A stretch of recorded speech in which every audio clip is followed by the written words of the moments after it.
This is the DUALSENSE EDGE Pro controller from Sony. I bought it last month to hopefully replace my Astro C40, and I was surprised that they were very similar, but it wouldn't even work on my PC. So after vaulting the controller, I got a comment a few weeks later saying that the DUALSENSE EDGE was now working natively with PC, and after plugging in my controller and launching Fortnite, he was right, but the controller still needed to be set up for the paddles to work, and there were only two options to fix it. Option 1 was downloading a software that cost up to $5 that basically just clones the PS5 controller as a PS4 controller, which would be. Or option 2 was to buy a PS5 costing $500, but letting you fully set up the controller and the paddles, test out the controller and all of its features, and finally complete your next gen console setup.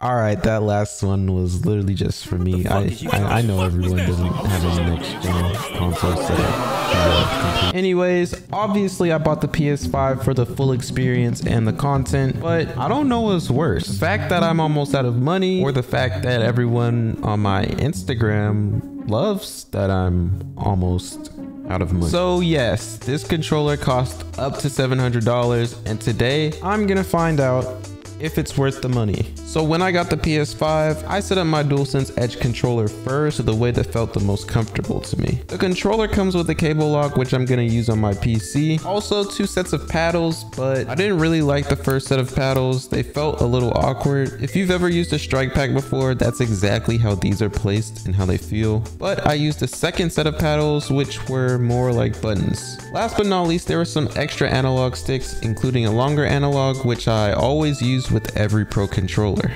After getting the controller ready though, I finally unboxed my PS5, and to be honest, it didn't sound extreme at first, but after taking a good half an hour to replace out my old PS4 with the new PS5, I suddenly realized that actually buying another console just to customize a controller for PC is pretty crazy. Like, I was just trying to quickly speedrun setting everything up, but there was something in that PS5 box that I've never seen before.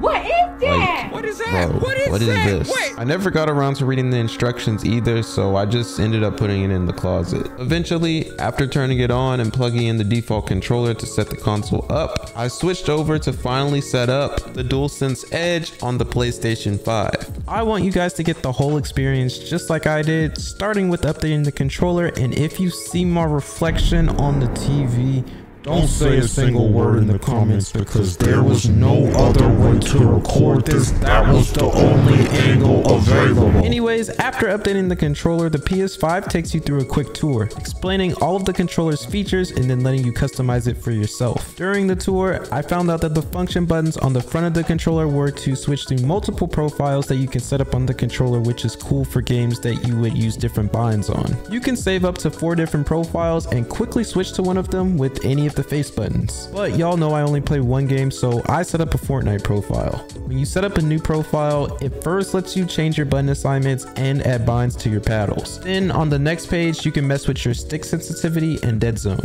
And this is exactly what I expected when I bought the PS5. You can mess around with customization and get pretty much as technical as you want with the controller. This is my first time using a custom stick sensitivity, so I chose a preset option and went with precise. It looks like it would be useful for the mechanics of Fortnite, starting slow and then speeding up quickly the farther you pull your stick towards the max distance. If you want to experiment, you can continue to keep customizing any preset you choose by tightening or loosening the curve, or by adjusting the dead zone a little. I personally didn't touch anything since I don't even know what the preset I chose feels like. Anyways, the last page lets you mess with your trigger dead zone, which basically means you can set up the controller to register a trigger press at a lower or higher actuation point. Since this is my first impression of the controller, I left mine on default, and I will probably find the best settings another day. After I fully customized the controller, the PS5 had a demo app that showcased it, and it was literally perfect for someone's first time trying to understand everything the DUALSENSE EDGE can do, and I personally thought it was really cool, so I'm gonna show you guys my favorite features. The first thing I liked is the adaptive triggers. It's just tension and vibration that adapts to the game that you're playing. I can't really explain it perfectly, but you can get a good idea of how it felt by looking at me use different amounts of pressure on the trigger. Next thing is simply the touchpad, and it's pretty advanced, being touch sensitive for up to 2 fingers. And the last feature I liked is the motion controls. It has a motion sensor inside, so it always knows exactly how the controller is positioned. And the demo displayed that by emulating it on the screen. You can do this in some games like Fortnite by enabling gyro, but I don't recommend it on Fortnite at all though. I speak from experience. Other than playing around on the demo app, the controller was ready for PC. The whole experience wasn't exactly mind-blowing, but I did enjoy myself, and it was a cool way to learn about the controller. And after spending all day getting the controller ready to play, I can finally give it a first impression on PC. My first time practicing with the controller felt normal, which is a big relief. It's not a bad thing. A good new controller to me is something that feels like I've been playing on it for years. I just honestly don't know why it's so hard for me to find a good controller. In my opinion, they should all feel the same. With this controller specifically though, nothing felt weird. I even went through an edit course pretty easily, and it's been a long time since I've gotten through an edit course easy. I was feeling really confident with this controller, so I instantly went to realistics and started out horrible. I was down so much, and I think it was because of the preset I chose. I kept changing my in-game settings because nothing felt fast enough until it was too fast, if that makes sense. Then something clicked, I got a hang of it, and I had a chance to bring the score back. But I also haven't played in months, so I choked because I definitely got washed again. I played box fights next, and you could tell I started getting comfortable because I was getting some easy kills. And out of nowhere, I got my first clips since probably chapter 3.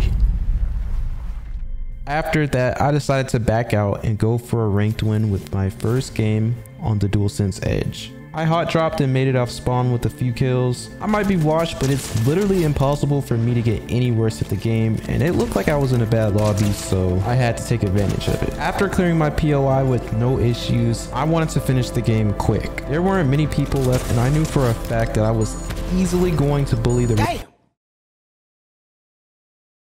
I know things didn't go perfectly, but for a first impression, it was solid. I do think if I took time and customized the controller to find my perfect settings, I can easily replace the Astro C40 forever. I really like the DualSense Edge, and I can't wait to play more games with it. But to answer the question I started the video for, is it worth the $700 I paid?